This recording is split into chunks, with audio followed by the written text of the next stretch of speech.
রাজ্যের বর্তমান মুখ্যমন্ত্রী তিনি যখন হেলিকপ্টার থেকে নামার সময় চোট পেয়েছেন বলে জানা গেল, তাকে এখান থেকে এসএসকেএমে নিয়ে যেতে হয়েছে। এই যে উনি মুখ্যমন্ত্রী, তার একটা প্রাথমিক চিকিৎসা দেওয়ার মতন জায়গায় আমাদের উত্তরবঙ্গের কোনো মেডিকেল কলেজ, বেসরকারি হসপিটাল তারা এই জায়গায় নেই। সেটা মুখ্যমন্ত্রী নিজেই দায়িত্ব নিয়ে দেখিয়ে গিয়েছে।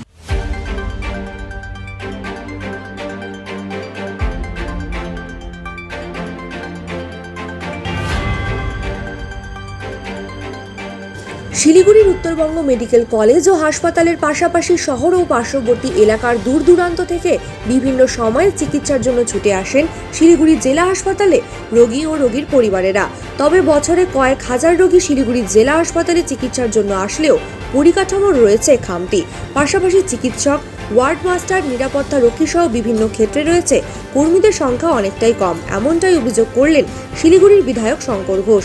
কার্যত জেলা হাসপাতাল পরিদর্শনের পর হাসপাতালে সুপারের কক্ষে গিয়ে দীর্ঘক্ষণ অ্যাসিস্ট্যান্ট সুপারের সাথে হাসপাতাল পরিকাঠামো নিয়ে কথা বলেন বিধায়ক।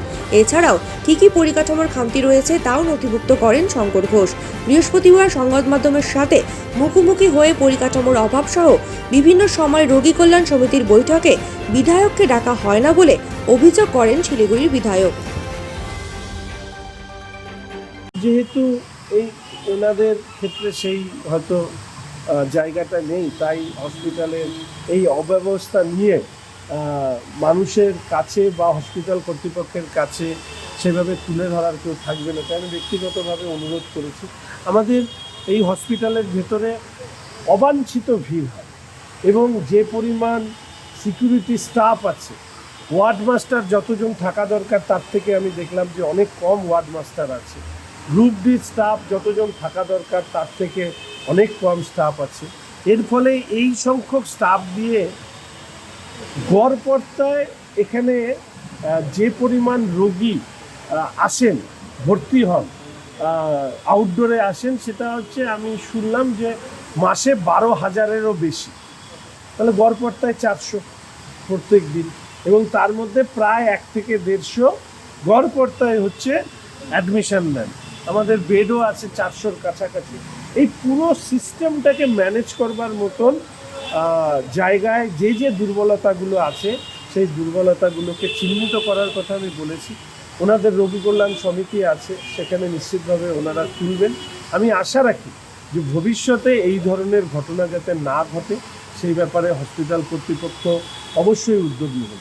আমি আপনাদেরকে এই প্রসঙ্গে বলে রাখি যে গতকাল আমি বলেছিলাম যে অবাগা উত্তরবঙ্গ এই কারণে যে আমরা রাজ্যের বর্তমান মুখ্যমন্ত্রী তিনি যখন হেলিকপ্টার থেকে নামার সময় চোট পেয়েছেন বলে জানা গেল, তাকে এখান থেকে এসএসকেএমে নিয়ে যেতে হয়েছে। এই যে উনি মুখ্যমন্ত্রী, তার একটা প্রাথমিক চিকিৎসা দেওয়ার মতন জায়গায় আমাদের উত্তরবঙ্গের কোনো মেডিকেল কলেজ, বেসরকারি হসপিটাল তারা এই জায়গায় নেই। সেটা মুখ্যমন্ত্রী নিজেই দায়িত্ব নিয়ে দেখিয়ে গিয়েছে। গতকাল এই হসপিটাল, শিলিগুড়ি হসপিটাল, অঘোষিতভাবে আমাদের উত্তরবঙ্গের অন্যতম কেন্দ্রবিন্দু, সেখানকার হসপিটালে এই ঘটনাটি ঘটেছে। আমি অনুরোধ করেছি অ্যাসিস্ট্যান্ট সুপার সাহেবের কাছে, দুটো কারণে এই ঘটনা ঘটতে পারে। এক, এখানকার স্টাফ স্ট্রেংথ এতটাই কম, এই পুরো বিষয় মনিটর করা যায় না। দুই, কারো কর্তব্যের গাফিলতি, অর্থাৎ যে ওয়ার্ডে ওনারা ছিলেন সেখানকার হচ্ছে বিভিন্ন পরিষেবার সাথে যুক্ত বাইরে যারা সিকিউরিটি গার্ড আছে।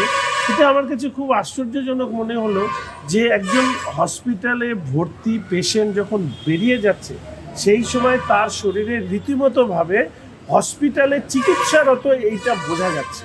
আমরা অনেক সময় দেখি যে বিভিন্ন সময় নার্স হোক বা সিকিউরিটি গার্ড, তাদের সঙ্গে পরিজনদের বিভিন্ন বচসা তৈরি হয় এই ঢোকা বেরোনো নিয়ে।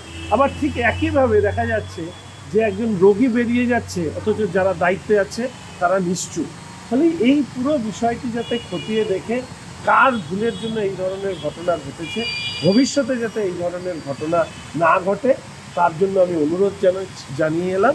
এবং সর্বশেষ যেটা আমি বারবার করে এখানে এসেছি, আপনাদেরকেও বলেছি, আমি শুনে খুশি হলাম যে ব্লাড সেপারেশন ইউনিট এখানে চালু হয়েছে, কম্পোনেন্ট সেপারেশনটা 2-3 মাস ধরে চালু হয়েছে। আমি হসপিটাল কর্তৃপক্ষকে তার জন্য ধন্যবাদ জানাচ্ছি, সরকারকে ধন্যবাদ জানাচ্ছি, এবং আমি পুরো স্টাফ স্ট্রেংথ নেওয়ার আমি নিয়ে দেখলাম যে শিলিগুড়ি হসপিটালে স্টাফ, ডাক্তার, নার্স এদের সংখ্যা যা আছে সেটা অন্যান্য হসপিটাল থেকে অনেক ভালো। আমি অনুরোধ করেছি যে এই হসপিটালে যাতে রেফারের সংখ্যাটাকে আরও কমিয়ে ফেলা যায়, আরও বৃহত্তর চিকিৎসা যাতে এখানে দেওয়া যায়, সেই বিষয়টিকে নিশ্চিত করা হোক, সেই দাবি আমি দেখেছি। আর আপনাদের জ্ঞাতার্থে শুধু জানিয়ে রাখি, আমি শহরের বিধায়ক হলেও অন্যান্য শহরে যারা নির্বাচিত বিধায়ক তারা রোগী কল্যাণ সমিতির দায়িত্বে থাকেন, কিন্তু আমরা এমনই অচ্ছুত বার্ত যে আমরা রোগী কল্যাণ সমিতি হসপিটালের পরিচালনার ক্ষেত্রে সেখানে অন্তত আমাকে ডাকা।